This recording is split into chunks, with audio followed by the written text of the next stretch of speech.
Waspada kebiasaan sepele yang merusak kesehatan.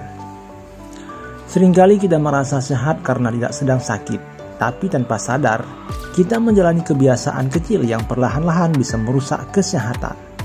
Mari kita simak beberapa kebiasaan sepele berikut ini yang menurut para ahli bisa berdampak buruk bagi tubuh jika dibiarkan terus-menerus. Yang pertama, duduk terlalu lama. Duduk dalam waktu yang lama, terutama tanpa diselingi dengan aktivitas fisik, bisa menyebabkan berbagai masalah seperti nyeri punggung, gangguan metabolisme, dan bahkan bisa meningkatkan risiko penyakit jantung. Menurut Dr. James Levine dari Mayo Clinic, mengatakan bahwa sitting is the new smoking. Artinya, terlalu banyak duduk bisa sama bahayanya dengan merokok karena bisa memperlambat metabolisme tubuh. Lantas bagaimana solusinya? Berdiri ataupun berjalan kaki setiap 30-60 menit. Gunakan meja kerja berdiri ataupun standing desk, atau lakukan peregangan ringan saat bekerja. Yang kedua, kurang tidur ataupun tidak tidur secara teratur. Banyak orang yang menganggap tidur larut ataupun hanya tidur 4-5 jam itu hal biasa. Padahal kurang tidur bisa melemahkan sistem imun, bisa menurunkan konsentrasi, dan bisa meningkatkan risiko diabetes serta obesitas.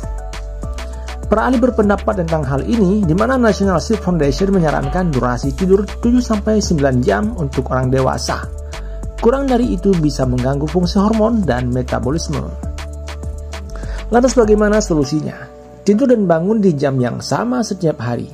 Hindari gawai minimal 1 jam sebelum tidur. Dan ciptakan suasana kamar yang nyaman dan gelap. Yang ketiga, hal yang bisa merusak tubuh kita adalah sering menahan buang air kecil. Menahan pipis terlalu sering bisa menyebabkan infeksi saluran kemih. Kandung kemih terlalu aktif dan bahkan kerusakan fungsi ginjal jika terjadi terus-menerus. Para ahli berpendapat dalam hal ini, di mana Dr. Chemendip Bali, seorang ahli naturopati dari Kanada, menyebutkan bahwa menahan kencing bisa meningkatkan risiko berkembangnya bakteri di dalam kandung kemih. Solusinya adalah biasakan buang air kecil setiap 3-4 jam dan jangan menunda jika tubuh sudah memberikan sinyal. Yang keempat, hal yang bisa merusak tubuh kita adalah mengkonsumsi makanan terlalu cepat. Makan tergesa-gesa bisa membuat kita tidak sadar sudah kenyang, sehingga cenderung makan berlebihan dan berisiko obesitas. Penelitian dari Kyushu University di Jepang menunjukkan bahwa orang yang makan dengan cepat memiliki kemungkinan obesitas 29% lebih tinggi dibandingkan yang makan secara perlahan.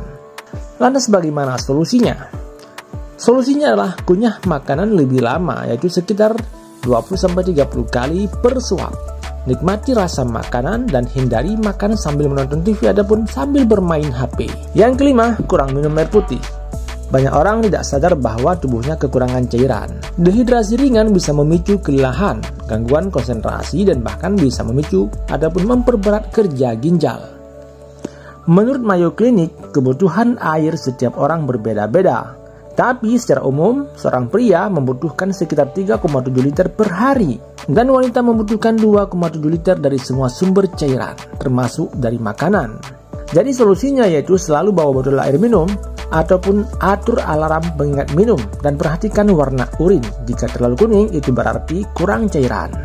Yang keenam, yaitu hal yang bisa merusak kesehatan kita secara perlahan, yaitu mengabaikan kesehatan mental. Stres yang terus-menerus tanpa penanganan bisa memicu masalah fisik seperti tekanan darah tinggi, gangguan tidur, dan penurunan daya tahan tubuh. Organisasi kesehatan seperti WHO menyatakan bahwa kesehatan mental merupakan bagian integral dari kesehatan secara keseluruhan. Jadi luangkan waktu untuk relaksasi, berbicara dengan orang yang dipercaya, ataupun bahkan mempraktekkan teknik mindfulness dan meditasi. Jadi kesimpulan kita dalam video ini yaitu kebiasaan sepele memang terlihat tidak berbahaya dalam jangka pendek, tapi dampaknya bisa sangat besar jika dibiarkan terus-menerus. Mulailah dengan perubahan kecil, karena kesehatan bukan hanya soal tidak sakit, tapi juga soal menjaga kualitas hidup kita.